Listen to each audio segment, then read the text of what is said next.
अच्छा जी, आज मैं बढ़ा रहा हूँ बुक्स ऑफ प्राइम एंट्रीज। ठीक है, अच्छा। बुक्स ऑफ प्राइम एंट्रीज के लिए जो है ना, बेसिकली हम क्या देखते हैं, फ्लो ऑफ ट्रांजैक्शंस देखते हैं अकाउंटिंग के अंदर। फ्लो ऑफ ट्रांजैक्शंस क्या होता है अकाउंटिंग में, कि ट्रांजैक्शन सबसे कहाँ से स्टार्ट होती है और कहाँ जाके खत्म होती है। किसी भी ट्रांजैक्शन को अगर आपको रिकॉर्ड करना हो तो कहाँ से सबसे पहले क्या होगा, सबसे पहले एक सोर्स डॉक्यूमेंट बनेगा। सोर्स डॉक्यूमेंट के बाद क्या होगा, जर्नल में एंट्री जाएगी। जर्नल के बाद लेजर में, लेजर किसको बोलते हैं, लेजर बोलते हैं टी अकाउंट को। अभी तक आपने क्या पढ़ा है, अभी तक आपने लेजर पढ़ा है सिर्फ, और ट्रायल बैलेंस भी हम पढ़ चुके हैं। लेजर के बाद क्या होता है, ट्रायल बैलेंस। फिर ट्रायल बैलेंस के बाद इनकम स्टेटमेंट और फिर बैलेंस शीट। अच्छा, सोर्स डॉक्यूमेंट क्या होता है, सोर्स डॉक्यूमेंट क्या होता है, सबसे पहले जो है ना कहते हैं, इस तरह डिफरेंट ट्रांजेक्शन मैंने यहाँ लिखी हुई है और हर ट्रांजेक्शन की मैंने सोर्स डॉक्यूमेंट लिखा हुआ है। पहली ट्रांजेक्शन देखो क्या है, कैश सेल्स या क्रेडिट सेल्स। अगर आपके पास कैश या क्रेडिट सेल्स होती हैं तो उसके लिए क्या एविडेंस होगा कि ये ट्रांजेक्शन रिकॉर्ड करने के लिए, एविडेंस होगा सेल्स इनवॉइस। इनवॉइस हम किसको कहते हैं, इनवॉइस कहते हैं एक्चुअली हम, इनवॉइस कहते हैं बिल को। सेल्स इनवॉइस का मतलब ये है कि जब आप किसी को भी, कोई भी कस्टमर आपके पास आता है, सामान लेके जाता है, आप उसको, आपने देखा होगा दुकान से कभी सामान लेते हो, वो आपको बिल बना के देता है, बिल बना के तो आपको दे देता है। उसके पास क्या रहेगा, वो बिल के पीछे कार्बन कॉपी होती है। बिल की जो बुक होती है ना, उनकी ऐसी होती है कि जो वो लिख रहे होते हैं वो सेम पीछे कॉपी भी हो रहा होता है। एक पेज आपको दे देते हैं और एक कॉपी उनके पास रह जाती है। ये उसके लिए क्यों रहती है, बिकॉज ये उनके लिए क्या होता है, एक सोर्स डॉक्यूमेंट होता है। ये इनवॉइस जो है ना, that is a source document.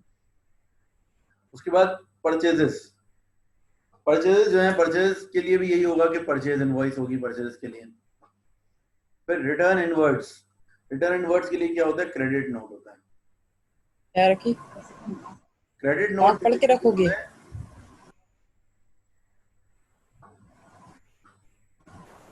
Credit note जो होता है ना, क्रेडिट नोट ये होता है कि अगर कभी भी जो है गुड्स कस्टमर आपको वापस दे देता है, क्रेडिट नोट से मुराद ये है कि we are informing him, we are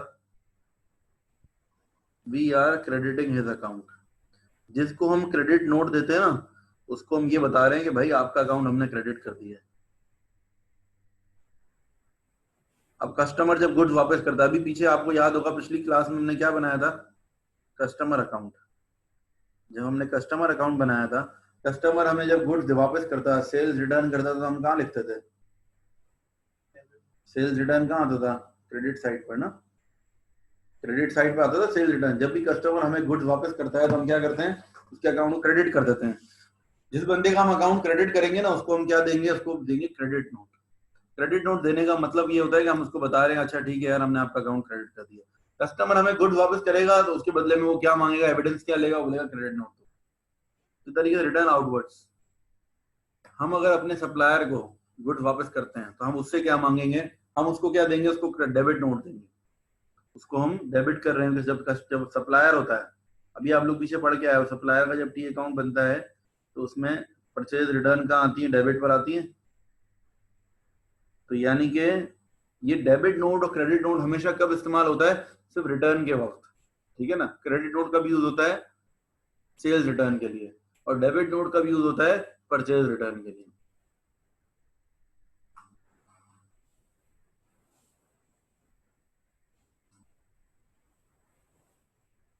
ठीक है, उसके बाद नेक्स्ट है सेल्स या purchase of non current asset. हम कोई भी एसेट खरीदते हैं, कोई प्लांट एंड मशीनरी हमने खरीदी है, कोई मोटर व्हीकल खरीद ली, तो एविडेंस क्या होगा। अगर आप जो है कहते हैं अपने अकाउंटेंट को बोल रहे हो, अकाउंटेंट आपको बोल रहा है कि भाई है ना, हमने गाड़ी खरीदी है हमारी, इस महीने जो है ना पैसे कहाँ गए, आपने पूछा अकाउंटेंट, अकाउंटेंट ने कहा गाड़ी खरीदी। आप बोलोगे ना भाई एविडेंस क्या है, कैसे मान लूं गाड़ी खरीदी है। एक तो वो रोड पर दिखा देगा, बोलेगा ये खड़ी हुई गाड़ी, ये हमारी है, तो मान लेंगे क्या, दिखाएंगे, बोलेंगे पेपर दिखाओ कंपनी के नाम पे है गाड़ी या नहीं है। बेसिकली कोई भी चीज खरीदनी, कोई भी ट्रांजैक्शन रिकॉर्ड करने से पहले हमें क्या चाहिए होता है, एविडेंस। कोई चीज, कोई नॉन करंट एसेट खरीदा है तो उसके लिए क्या चाहिए होगा आपको, एविडेंस के तौर पे बिल होगा। ठीक है, गाड़ी होगी तो गाड़ी की फाइल आती है पूरी, जिसमें सारे बिल वगैरह लगे हुए होते हैं। तो कभी भी हम कोई चीज खरीदेंगे एसेट, नॉन करंट एसेट, तो इनवॉइस चाहिए होगी उसके लिए। चेक पेड, जब हम किसी को चेक पे करते हैं, अगर आपके पास एक ट्रांजैक्शन आती है कि भाई चेक पे हुआ है, तो उस ट्रांजैक्शन के लिए आपको एविडेंस चाहिए होगा। एविडेंस क्या होगा चेक पेड का, चेक काउंटर फॉइल। ये चेक काउंटर फॉइल क्या चीज है, देखो आप लोगों ने कभी कोई चेक देखा है, चेक होता है जो उसके अंदर, यहाँ पर आप देखा होगा डॉटेड बना हुआ, डीप बना होता है, डॉटेड लाइन बनी हुई होती है। डॉटेड लाइन जो बनी हुई होती है, ये वाला जो हिस्सा होता है ना, छोटा वाला, ये हिस्सा बोला कहलाता है काउंटर फॉइल। आप चेक जब साइन करते हो उसके बाद इसको फाड़ देते हो, ये हिस्सा फट जाता है, ये वाला बड़ा वाला पोर्शन क्या है, ये हम किसी को दे देते हैं, ठीक है ना, इसको सेंड कर देते हैं। और बाकी छोटा वाला पोर्शन क्या होता है, ये हमारे पास रह जाता है। तो ये हमारे पास क्यों रहता है, ये बेसिकली एविडेंस होता है। चेक काउंटर फॉइल है ना, एक एविडेंस होता है कि हाँ यार चेक पे हुआ है, किसी को याद रहे हमें एविडेंस के तौर पर। इसी तरीके से चेक रिसीव्ड, किसी बंदे ने अगर हमें चेक दिया हो, अच्छा कैश है, सॉरी नेक्स्ट है कैश पेड या रिसीव्ड। अच्छा चेक की जगह कैश हो, कैश अगर हम किसी को दें या कोई हमें चेक कैश दे तो उसके लिए क्या होता है, एक रसीद होती है, इसको उर्दू में रसीद कहते हैं ना, रिसीट, रिसीट होती है ये एविडेंस है। तो शायद आपको याद रखना है, ठीक है, कि हर किस ट्रांजेक्शन के लिए क्या एविडेंस इस्तेमाल होता है, ये याद होने चाहिए आपको।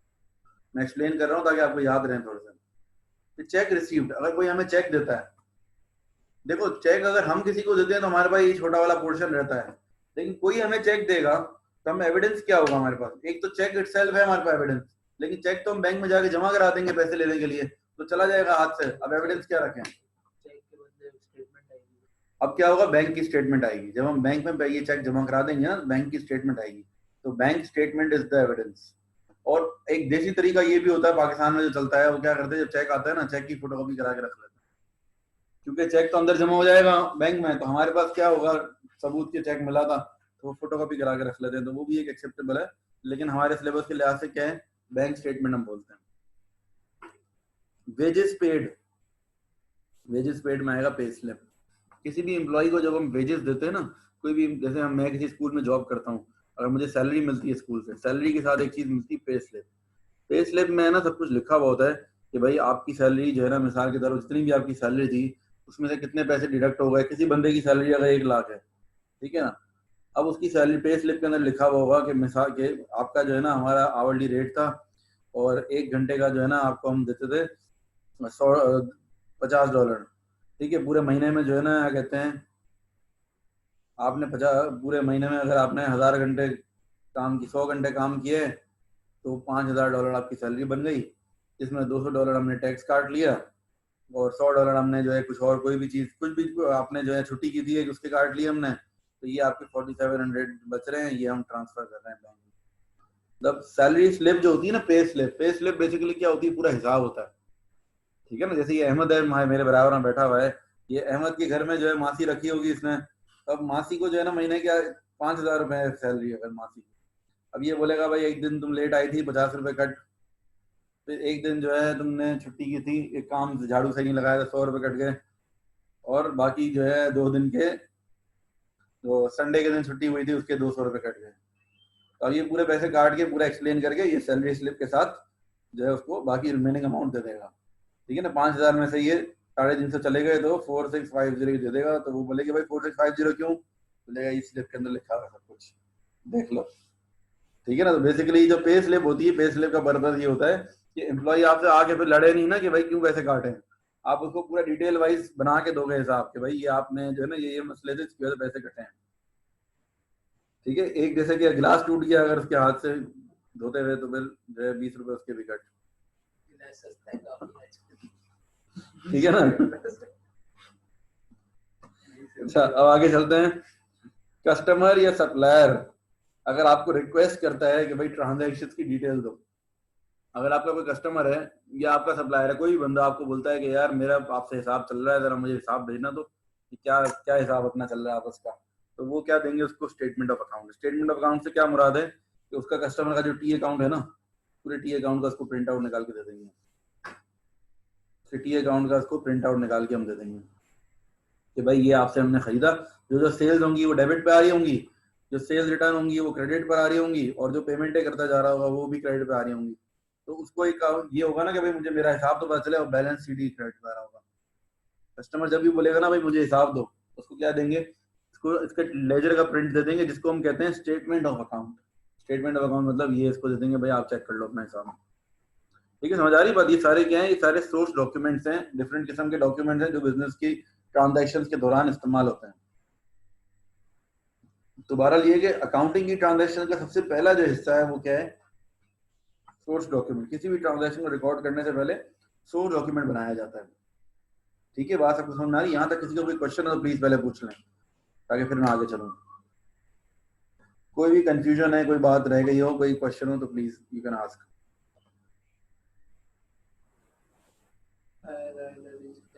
जल्दी से बेटा।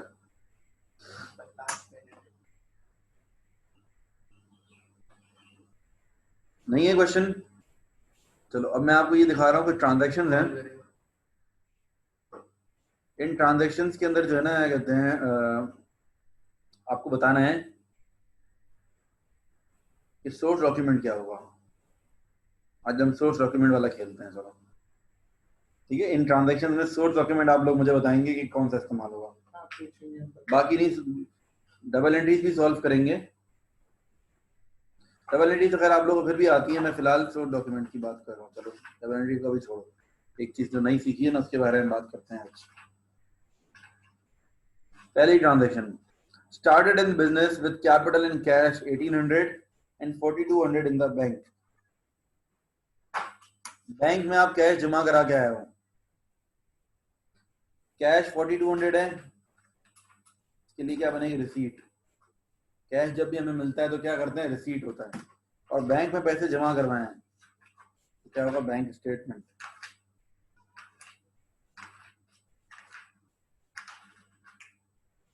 ठीक है, उसके बाद है bot goods on credit. Bot goods on credit, हमने क्या किया? सामान खरीदा है। सामान खरीदा है तो क्या होगी? Source document purchase invoice. Purchase invoice. Sold goods to J Sharp. ऊपर असल में दो ट्रांजेक्शन थी ना एक साथ, कुछ बैंक में भी जमा कराए हैं, कुछ कैश में। कैश के लिए रिसीट, बैंक के लिए bank statement. Sold goods to J Sharp, J Sharp को गुड्स बेचे हमने, सेल्स इनवॉइस।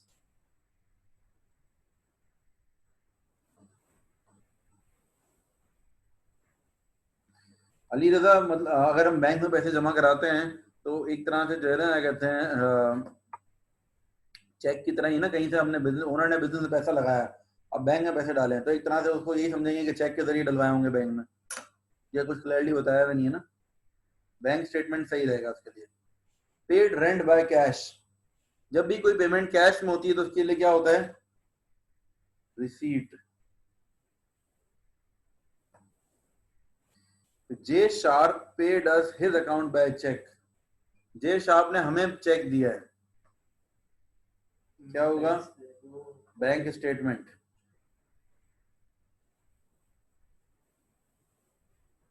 फिर F Timms paid us 1000 by cheque, bank statement होगा इसमें भी, चेक मिला है ना हमें। फिर we paid the following by cheque, हमने चेक पे करे हैं, cheque counterfoil.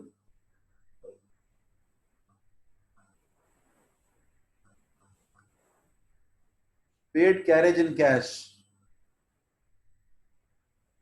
Paid carriage in cash, cash में जब पेमेंट करेंगे तो क्या होगा? Receipt.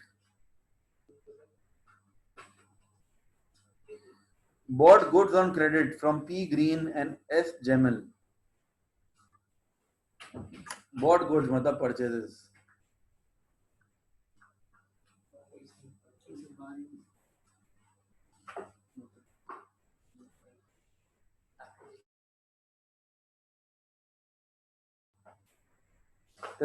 Sold goods on credit to G boycott,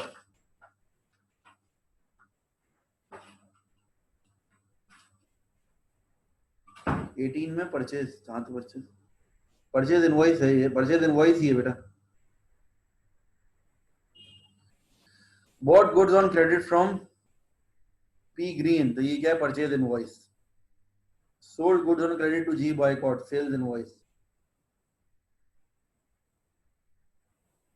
paid rent by cheque, paid rent by cheque, cheque से पेमेंट की, चेक काउंटर फॉइल।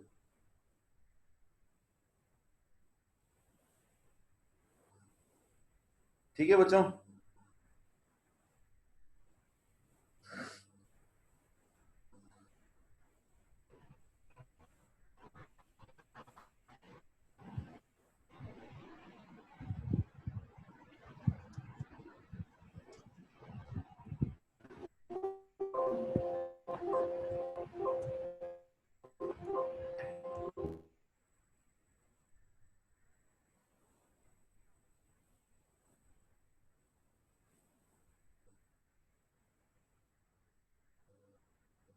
फिर प्रिपेयर डबल एंट्रीज, ठीक है, डबल एंट्री तो करनी बनानी, इसकी भी अब आप लोगों ने क्या करना है वो बताना है।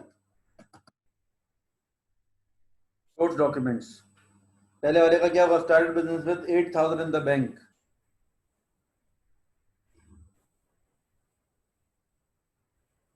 $8,000 बैंक में डलवाए हैं, तो क्या होगा, bank statement.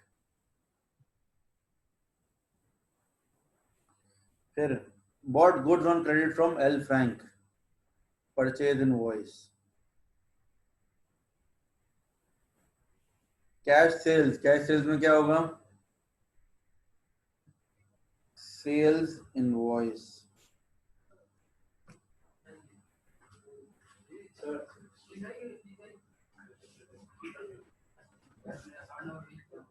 Paid wages and cash, receipt.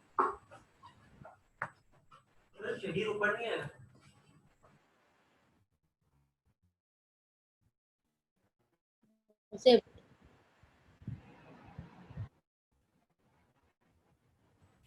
हाँ बच्चों, sold goods on credit, sales invoice.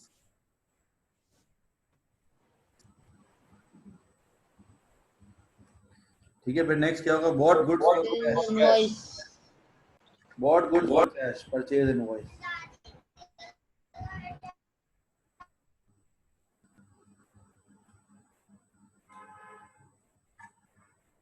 तो मैं तुम्हें कुछ बोलना प्रेजेंट के, नहीं मैं डिस्कनेक्ट कर रहा। अच्छा जी आगे, bot goods on credit, purchase invoice. समझ आ गई मेरे ख्याल से ना बात आप लोगों को, इजी है sir. Paid wages in cash, अब वेजेस है ना, चाहो तो आप पे स्लिप भी लिख सकते हो उसके अंदर वेजेस की वजह से, या फिर कैश से पे कर रहे हैं तो रिसीट भी। वैसे वेजेस में ज्यादा बेहतर है कि पे स्लिप। वेजेस चाहे कैश से दें चाहे चेक से दें, उसके लिए पे स्लिप ही होगा।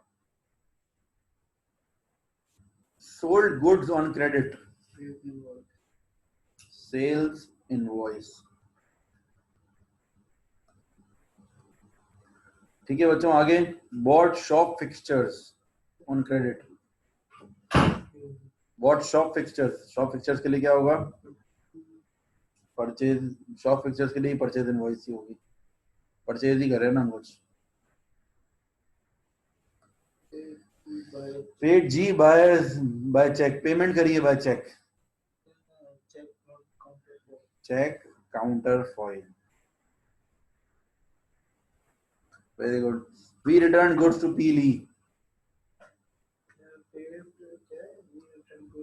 टू पीली, हमने गुड वापस किए हैं, रिटर्न हमने किए हैं गुड्स, तो क्या होगा, डेबिट नोट या क्रेडिट नोट। रिटर्न में हमेशा नोट होता है कोई, कौन सा नोट होगा, देखो जब सेल्स रिटर्न होती है ना तो क्रेडिट नोट होता है, और परचेज रिटर्न में क्या होता है, डेबिट नोट। मतलब हमारे पास आ रहा है ना तो डेबिट नोट है, हमारे पास से गुड्स जा रहे हैं तो क्रेडिट नोट, यूं याद रख लो। तो अब क्या हो रहा है, वी रिटर्न गुड्स, हमारे पास से गुड्स जा रहे हैं, डेबिट नोट। ठीक है, सेल्स रिटर्न में हमारे पास गुड्स वापस आते हैं ना, इसमें क्रेडिट नोट होता है। फिर paid Stop Limited by cheque, Stop Limited को हमने पेमेंट कर दी बाय चेक, तो क्या होगा, cheque counterfoil.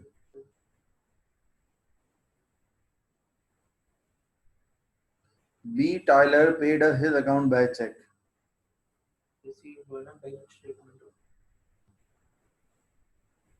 B Tyler paid his account, bank statement होगी, और हम चेक वो करेंगे, हमें पेमेंट मिली है ना चेक से, bank statement.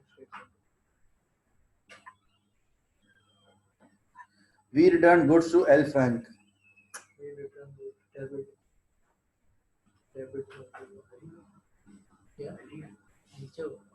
We return goods, वापस से डेबिट नोट होगा।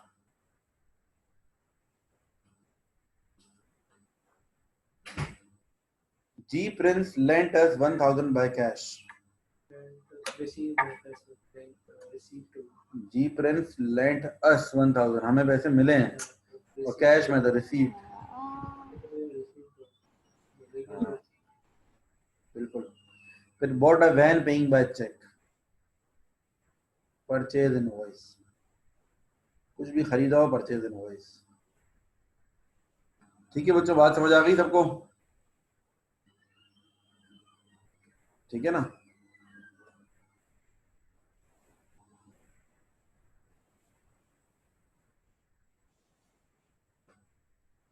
अच्छा जी, अब मैं आप लोगों को एक और दे रहा हूँ, ये आप लोग पूरा करें, 5 मिनट का टाइम है, फिर मैं डिस्कस करूंगा आंसर इसके।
हुज़ैफा, आप क्या बोल रहे हो बेटा, कौन सी एंट्री की बात कर रहे थे?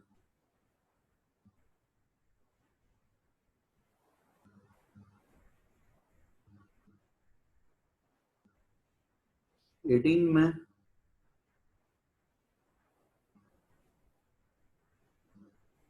अली रजा, आप क्रेडिट नोट कौन सी वाली एंट्री की बात कर रहे हो?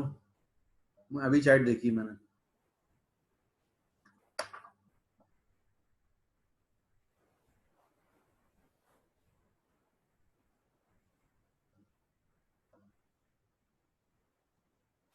ओके, अली रजा समझ गए। हुज़ैफा?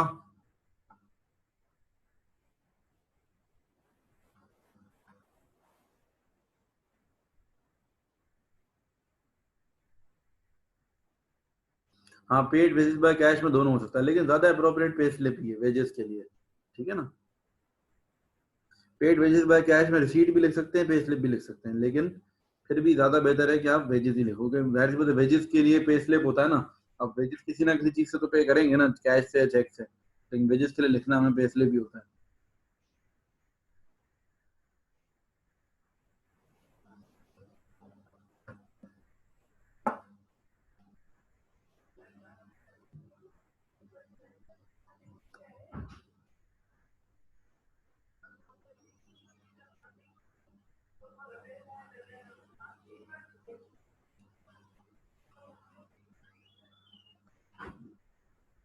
चलो बच्चों, डिस्कस कर लेते हैं आंसर्स। पहला वाला क्या है?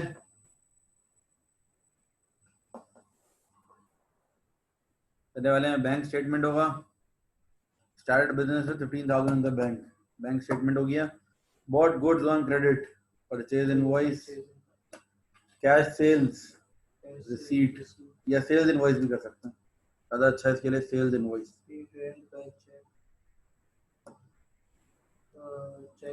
Paid rent by cheque, cheque counterfoil. फिर sold goods, sales invoice. Paid wages, pay slip. अच्छा, मैंने एक मिस कर दिया, sorry. Paid business rates by cheque, same check counter foil.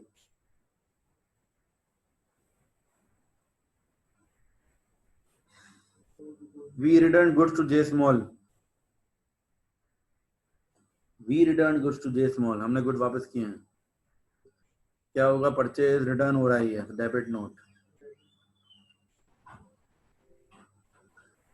Bot goods on credit from R Charles, good खरीदे हमने, purchase invoice. Purchase invoice. Good were return to us by J Field, हमें good वापस हुए हैं। Sale credit return note. होगा credit note. फिर bought van on credit from Turkey Motors, van लिए purchase invoice, we paid the following by cheque, cheque counter foil,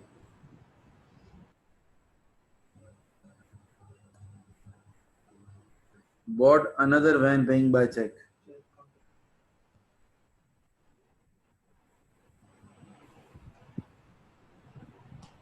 received the sir ये loan of counter foil क्या होता है? Counter foil अभी बताया ना, ये चेक होता है पूरा, इस चेक के अंदर ये जो होता है ना डॉटेड लाइन, ये छोटा वाला जो पीस हमारे पास रह जाता है ना, चेक फाड़ के दे देते हैं, बाकी ये छोटा सा पीस बुक में ही रह जाता है, ये काउंटर फॉइल कहलाता है। Receive the loan of, loan cash, cash में जब भी पैसे आएंगे तो रिसीट,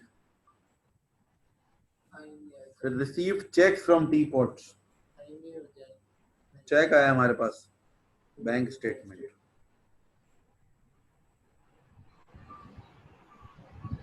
₹40,25 लिखी, bought van paying by cheque, यार वैन लिया है ना, जब भी कोई चीज खरीदते हैं तो परचेज इनवॉइस ही होती है। ठीक है उमर अदनान, आज के लिए इतना काफी है, अभी भी तुम आए हो। नहीं मैं अभी भी बोला। ठीक है बच्चों, सर आपने 25 वाली में काउंटर फॉइल लिखा है। क्या बोल रहे हो बेटा? आपने 25 वाली में sorry. चेक काउंटर फॉइल लिखा है। सॉरी गलती से लिख, ये होगा बॉट अनदर वैन, तो ये परचेज इनवॉइस होगा। काउंटर फॉइल भी शायद सही हो जाए, एग्जामिनर मार्क्स देते हुए चेक इस्तेमाल हो रहा है, लेकिन बात ही कोई चीज खरीद रहे होते हैं तो नॉर्मली हमें परचेज इनवॉइस लिखनी चाहिए।